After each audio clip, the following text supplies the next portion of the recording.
দেখো এখানে একটা অঙ্ক আছে, a অনুপাত b সমান 2:5, c অনুপাত b সমান 4:5 হলে a অনুপাত b প্লাস c সমান কত।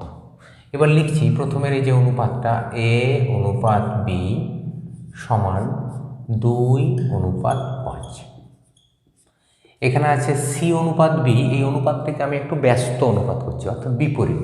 বিপরীত করলে এটা কী হবে, সি অনুপাত বিটা হবে বি অনুপাত সি সমান, ঘুরিয়ে দিলাম। এটাও ব্যস্ত হবে, ব্যস্ত হলে 4:5টা কী হবে, 5:4। এবার এখানে লিখছি দেখো, এ অনুপাত মানে কি ভাগ, বি সমান 2 অনুপাত মানে কি ভাগ 5। এটাকে এখানে নিচে নিচে, বি অনুপাত মানে ভাগ সি সমান 5 অনুপাত মানে ভাগ কত হলো 4। এবার আমি কি করব, এখানে এ অনুপাত বি অনুপাত সি, অর্থাৎ তিনটি রাশির আমি অনুপাতটি বের করব। তো এটা কত, 2 দেওয়া আছে অনুপাত। বিটা কত, দেখো এখানে বিটা এই জায়গাতেও বি আছে 5, এখানেও আছে 5, তাহলে বিটা একই আছে, তার মানে বি এর মানটা এখানে 5ই হবে। তাহলে বিটা লিখলাম 5 অনুপাত সিটা কত আছে 4। ঠিক, অর্থাৎ এ মানে 2, বি মানে 5, সি মানে আমি 4 ধরে নিলাম। এবার কি বলা আছে, এ অনুপাত বি প্লাস সি সমান কত, না এটা কত করা আছে 2 অনুপাত, বিটা কত করা আছে যেন 5 প্লাস সিটা কত করা আছে 4। তাহলে কত দাঁড়ালো, 2 অনুপাত 5 আর 4 9 হয়েছে। এটা প্রথম অঙ্ক হয়ে গেল। এবার আমরা যাই দ্বিতীয় অঙ্কতে। দ্বিতীয় অঙ্কটা কি আছে, দ্বিতীয় অঙ্কটা এখানে লেখা আছে, আমরা একটু দেখে নিই দ্বিতীয় অঙ্কটা কি আছে। দ্বিতীয় অঙ্কটা আছে 2 × 4 to the power n to the power 2 plus 1 এর একক স্থানের মান কত যখন n যে কোনো ধনাত্মক পূর্ণ সংখ্যা। চলো এটাকে লিখছি, 2 × 4 টু দি পাওয়ার n তার হোল স্কোয়ার প্লাস 1 এর একক স্থানের মান যখন n যে কোনো ধনাত্মক পূর্ণ সংখ্যা। ধনাত্মক পূর্ণ সংখ্যা অর্থাৎ 1, 2, 3, 4, 5 এগুলি সবই ধনাত্মক।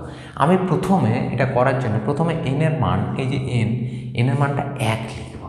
তাহলে 1 লিখলে কত হয়, দেখা যাক 2 × 4 টু দি পাওয়ার 1 তার বাইরে হলো 2 প্লাস 1, এটা কত হলো সমান 2 4 দুগুণে 8 তার স্কোয়ার প্লাস 1, 8 এর স্কোয়ার কত 64 প্লাস 1, এটা কত হলো 65। তাহলে এখানে দেখো একক স্থানের মানটা কত হলো 5।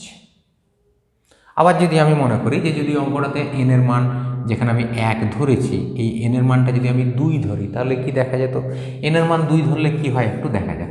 চলো 2 × 4 টু দি পাওয়ার n এর মান যদি আমি 2 ধরি, 2 ধরলাম তার বাইরে স্কোয়ার প্লাস 1 সমান 2 4 এর স্কোয়ার কত 4 4 16 তার 2 প্লাস 1, 16 দুগুণে 32, 2 প্লাস 1, 32 এর স্কোয়ার কত 1024 প্লাস 1 কত হলো 1025। তাহলে দেখো এখানে একক স্থানে মান কত 5, এখানেও 5, এখানেও 5। তার মানে আমি যদি n এর মান যে কোনো পূর্ণ সংখ্যা ধরি তাহলে সেক্ষেত্রে দেখা যাবে যে এই অঙ্কটিতে একক স্থানের যে মান, এটা তো একক, এটা দশক, এটা একক দশক শতক হাজার, এই যে একক স্থানের মান, এই একক স্থানের মান কত বলেছে, একক স্থানের মানটার উত্তরটা কত হবে 5। ঠিক আছে, এবার 3 নম্বর অঙ্কটা দেখি। 3 নম্বর অঙ্কটা আছে x ঋণাত্মক পূর্ণ সংখ্যা, ঋণাত্মক অর্থাৎ মাইনাস পূর্ণ সংখ্যা হলে কোনটি সত্য, যেখানে x কিন্তু নট ইকুয়াল টু -1, -1 নয়। এবার এটা কোনটা সত্য সেটা দেখা যাক। তাহলে এখানে কি দেওয়া আছে, x এবং 1/x, এই যে x 1/x।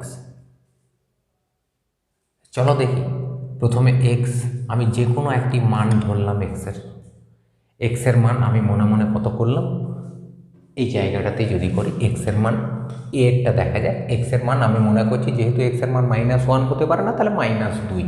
চলো এক্সের মান -2, তাহলে এক্সের জায়গায় বসালাম -2। 1/x কত হবে? 1/-2। এক্সের মান যেহেতু -2, তাহলে এটা কত হলো? এটা হলো -2, এটা হলো -1/2। তাহলে বলো কে বড় আর কে ছোট? -2 বড় নাকি -1/2 বড়? আচ্ছা, আরেকটু সহজ করলে এটা -2, আর এটাকে যদি দশমিক করি তাহলে এটা হবে -0.5। দেখো এই দুটি তুলনা করলে বোঝা যায় যে এখানে -2টি ছোট আর -0.5টি বড়। কেননা মাইনাসের ক্ষেত্রে উল্টো হয়, যদি আমার প্লাস থাকতো তাহলে 2 বড় কিন্তু 0.5 ছোট।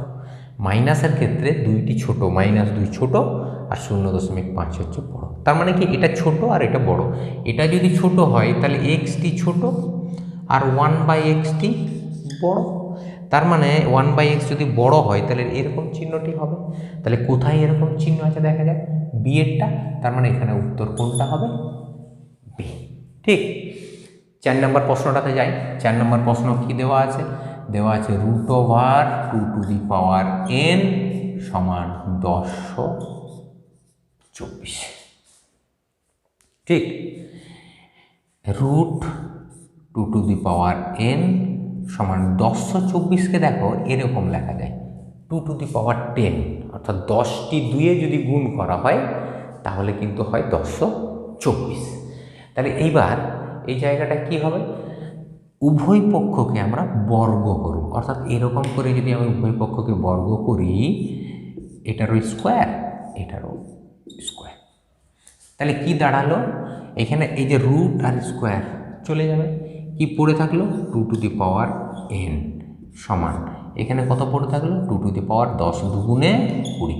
এটা গুণ হয় বাইরে ভিতরে ব্র্যাকেট, তাহলে 2 2 মিলে গেল, মানে n এর মান কত দাঁড়ালো বলো তো? 20। এবার আমাকে কি বলেছে? 3/2 n/4 - 4 সমান কত? চলো এই মানটা আমরা একটু বের করে নিই। আমি এখানে লিখছি 3,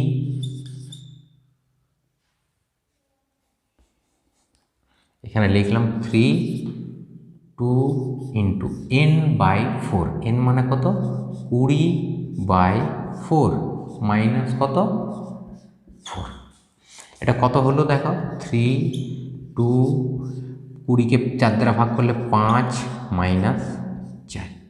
তাহলে এটা কত দাঁড়ালো দেখো তো? এটা হলো 3 2 5 - 4 মানে কত? 1।